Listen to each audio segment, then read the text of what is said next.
اوشان کی موجودگی میں کوئی پرندہ بھی پر نہیں مار سکے گا۔ میں اسکرین پلے پہلے بھی سن چکا ہوں، اسے ختم ہونے میں 4 گھنٹے لگے۔ اگر اس دوران قاتل نے سانس بھی لینی چاہی تو اوشان اس کا نرخرا چبا ڈالے گا اور ہم 1 گھنٹے میں واپس آ جائیں گے۔ لیکن اوشان بہت کمزور آدمی ہے، کاربینوف نے دھیرے سے کہا۔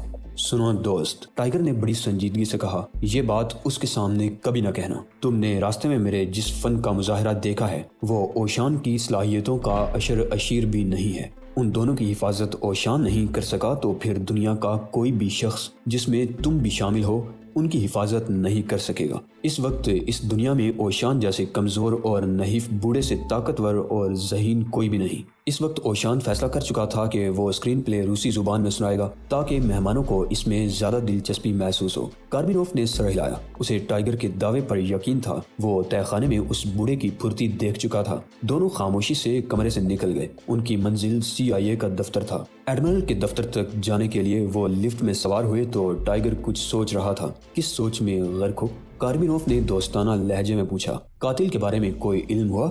نہیں، لیکن مجھے یقین ہے کہ وہ ماسکو میں ہی رہ گیا ہے۔ اب KGB اس کا پتہ چلا کر ہمیں مطلع کر دے گی۔ اگر KGB امریکی CIA کی طرح ذہین ہے تو تمہیں شاید انتہائی طویل انتظار کرنا ہوگا کاربی۔ تم غلط سمجھے، KGB CIA کی طرح ذہین نہیں، لہٰذا قاتل کا پتہ جلد چل جائے گا، بشرطے کہ وہ ماسکو میں ہی ہو۔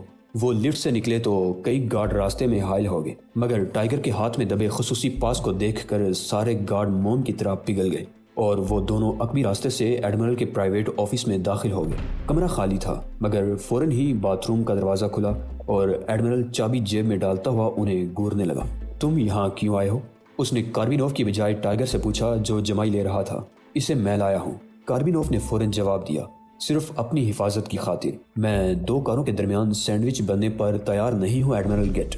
ایڈمرل کے چہرے کی رنگت فک ہو گئی۔ کیا تمہیں وزیراعظم کی آمد کا علم ہے؟ کاربینوف نے پوچھا۔ ہاں، ایڈمرل نے جواب دیا، مگر اس کی نظریں اب بھی ٹائیگر پر مرتکز تھیں۔ وزیراعظم کالونی سٹورا میں مقیم ہے۔ کاربینوف نے واشنگٹن کے سب سے بہترین ہوٹل کا نام لیا جہاں غیر ملکی سربراہ قیام کرتے تھے۔ کیا تم ان کی حفاظت کے لیے اپنے آدمی وہاں تعینات کر سکتے ہو ایڈمرل؟ محض خیر سگالی کا اظہار کرنے کے لیے مجھے اس کام میں ٹانگ نہ اڑانے کی ہدایت ملی ہے، لیکن میں ذاتی طور پر درخواست کر رہا ہوں ایڈمرل، کاربینوف نے نرم لہجے میں کہا۔ میں تنہا ان کی حفاظت نہیں کر سکتا۔ ایڈمرل اپنی کرسی پر بیٹھ گیا، اس کی گردن اکڑی ہوئی تھی۔ ذاتی درخواست، اس نے مسکرا کر فاتحانہ انداز میں کہا۔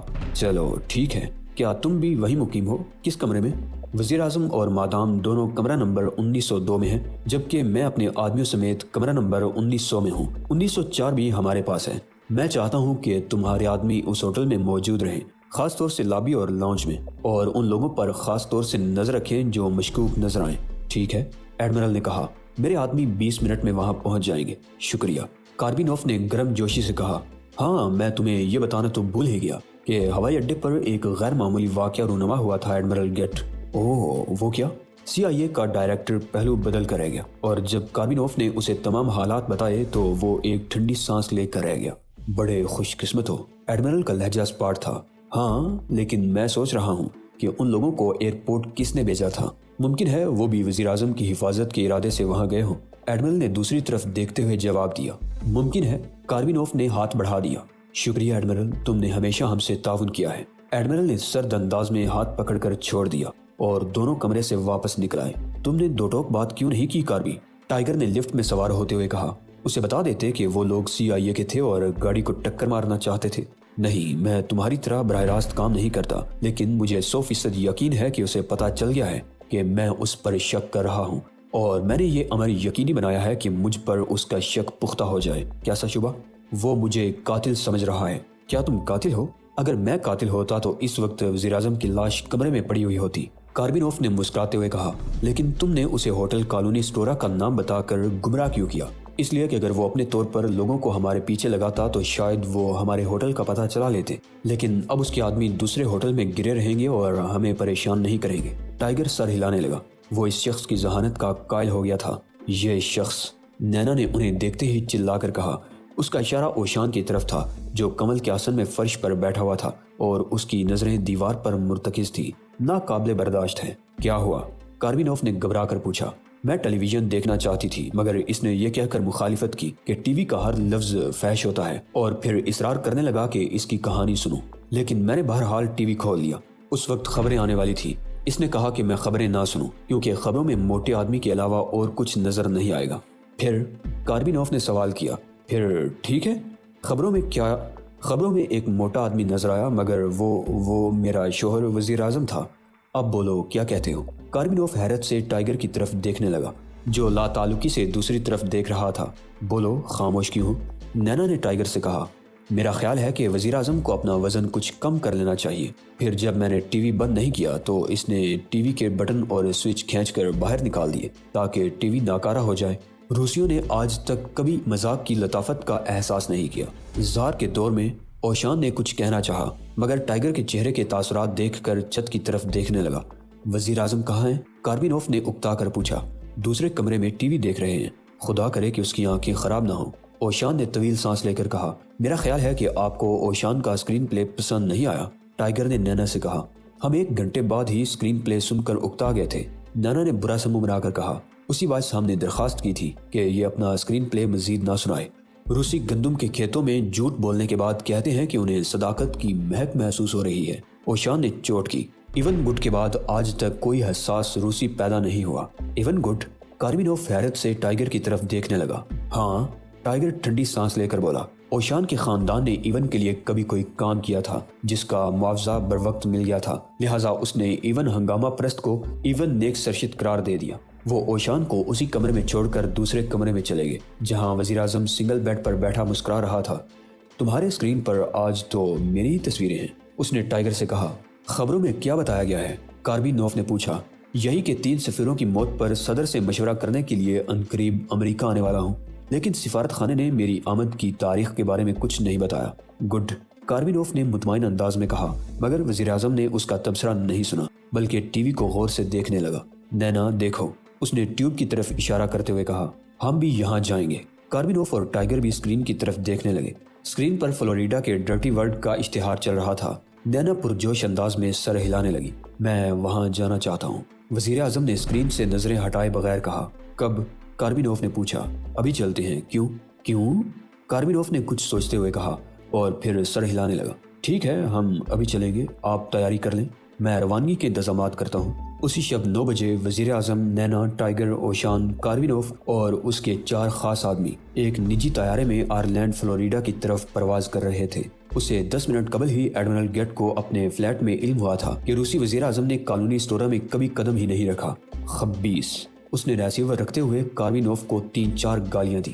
کاربینوف نے اسے جو زک پہنچائی تھی اس پر وہ تلملا رہا تھا۔ اسے یقین تھا کہ وہ وزیر اعظم کے ساتھ کسی ایسی جگہ چلا گیا ہے جہاں روسی رہنما کو بآسانی قتل کیا جا سکتا ہو۔ وہ سوچنے لگا اور پھر مسلسل ٹیلی فون کرنے لگا۔ اس نے 10-11 جگہ بات کی۔ 1 گھنٹے میں اس کے آدمی اس ہوٹل تک پہنچ گئے جہاں وزیر اعظم نے قیام کیا تھا۔ وہاں انہیں علم ہوا کہ ایک چارٹرڈ طیارہ آئرلینڈ کے لیے روانہ ہوا ہے۔ انہوں نے فوراً آئرلینڈ کے تمام ہوٹل چیک کیے۔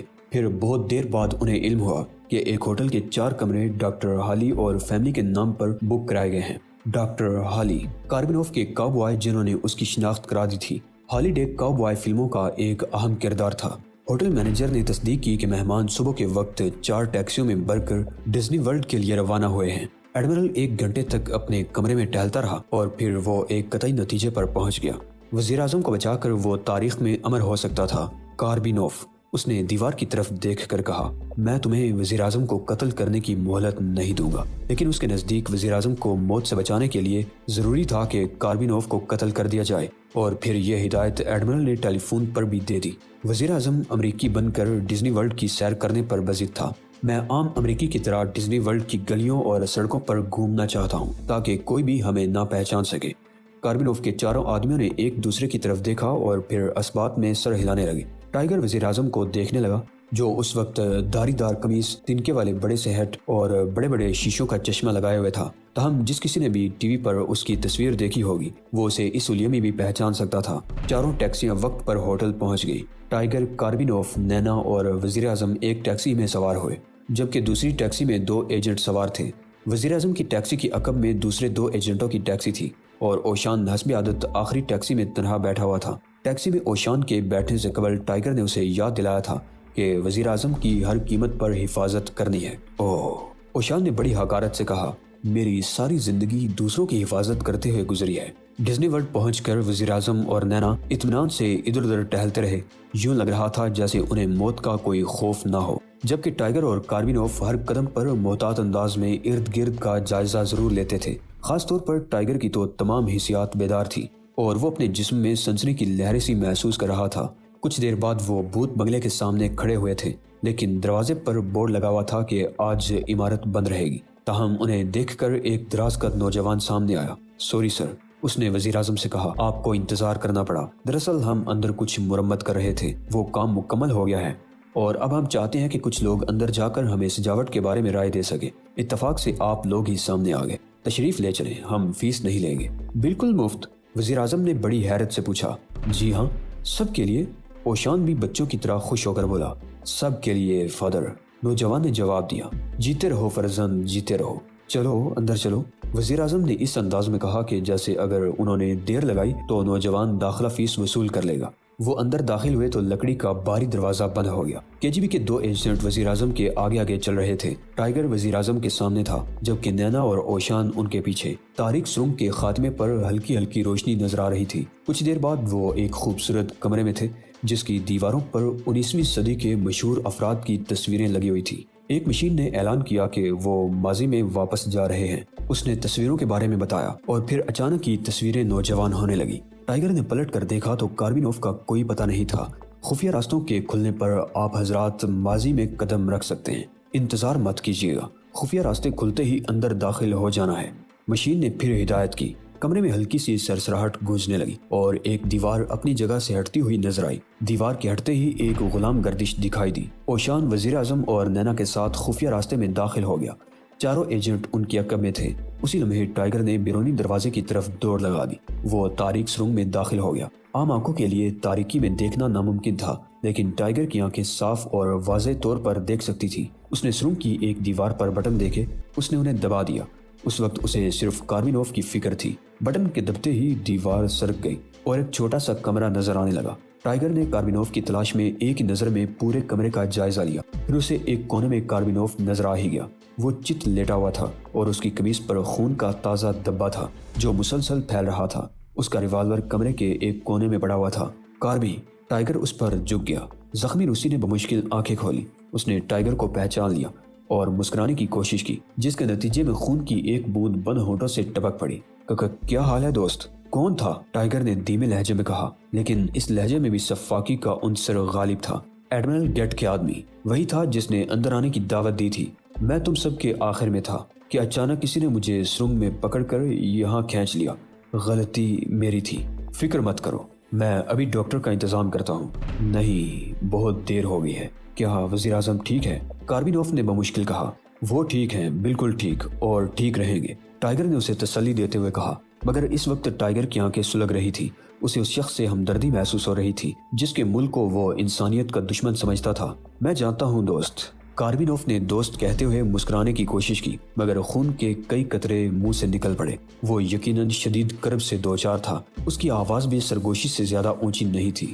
اس کا سینہ بہت تیزی سے بلکہ دورکنی کی طرح پھول پچک رہا تھا۔ مجھے افسوس ہے کاربینوف، ٹائیگر کا لہجہ اداس تھا۔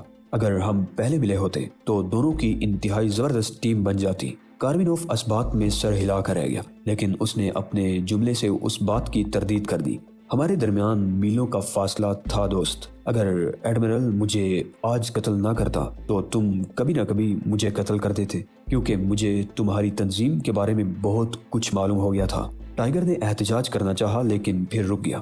کاربینوف درست کہہ رہا تھا۔ اسے یاد آ گیا کہ بہرام نے اسے یہ ہدایت دی تھی کہ فی الوقت وزیر اعظم کی حفاظت کرنی ہے، اور یقیناً وہ وزیر اعظم کے بارے میں مشن مکمل کر کے اسے کاربینوف کے پیچھے لگانے کا ارادہ رکھتا تھا۔ اس کے چہرے پر عجیب سے تاثرات ابھر آئے تھے جنہیں لبے مرگ کاربینوف نے محسوس کیا۔ دل چھوٹا مت کرو لڑکے، اس کا لہجہ قدرے بہتر تھا۔ ہمیں اسی کام کے لیے منتخب کیا گیا تھا۔ ہمارے ذاتی جذبے کوئی حیثیت نہیں رکھتے۔ یہ کہہ کر وہ ایک لمحے کے لیے خاموش ہوا۔ اس نے کچھ کہنے کے لیے دوبارہ منہ کھولا تو اس کا منہ خون سے بھر گیا اور پھر اس کا سر ایک طرف ڈلک گیا اور اس کی کھلی ہوئی بے جان آنکھیں دیوار کی طرف ہو گئی۔ ٹائیگر سیدھا کھڑا ہو گیا اور خاموشی سے کاربینوف کا چہرہ تکنے لگا۔ جو خود اس کے خون سے سرخ ہو رہا تھا۔ اس کے دل میں کاربینوف کے لیے انسیت سے زیادہ احترام کے جذبات موجزن تھے۔ خدا حافظ پارٹنر، اس نے احتراماً سر جھکا کر کہا اور پھر انتہائی تیزی سے لابی میں واپس آ گیا۔ ماضی کی غلام گردش میں گپ اندھیرا تھا، لیکن ٹائیگر کو یاد تھا کہ خفیہ دروازہ کہاں ہے۔ وہ اس دروازے کو دیکھنے کے بعد ہی کاربینوف کی تلاش میں واپس آیا تھا۔ اس نے لکڑی میں اپنی انگلیاں اسکرو ڈرائیور کی طرح پیوست کر دی اور پھر لکڑی کو اپنی طرف کھینچ لیا۔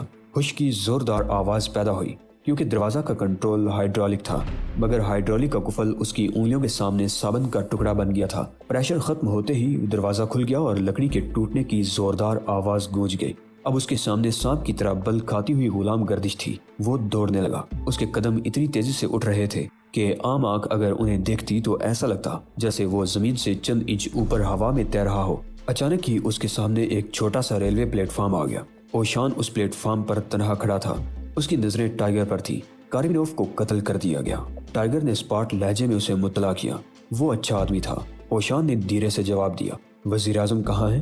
اپنے محافظوں کے ساتھ۔ اسی لمحے ایک چھوٹی سی ٹرین نمودار ہوئی اور ان کے قریب سے گزرتی ہوئی رفتار پکڑنے لگی۔ چاروں محافظ اس میں موجود تھے۔ وزیر اعظم کہاں ہے؟ ٹائیگر نے ان کی طرف دیکھ کر زور سے پوچھا۔ پچھلی بوگی میں، ایک نے ہاتھ کے اشارے سے کہا اور ٹرین گزر گئی۔ پہلے وہ بوگی نظروں سے اوجھل ہو کر سرنگ میں داخل ہوئی جس میں محافظ سوار تھے۔ ٹائیگر اور اوشان نے ایک ساتھ پچھلی بوگی کی طرف دیکھا، لیکن وزیر اعظم اور نینا دونوں ہی اس میں نہیں تھے۔ میرا خیال ہے کہ وہ ٹرین میں بیٹھے ہی نہیں، ٹائیگر نے طویل سانس لے کر کہا۔ بے وقوف! اوشان کے حلق سے عجیب سی آواز نکلی اور وہ پلیٹ فارم کے دوسرے حصے کی طرف دوڑنے لگا۔ ایک فائبر گلاس سے ٹرین کے اسٹیشن اور سوار ہونے والے حصے کو الگ کر دیا گیا تھا۔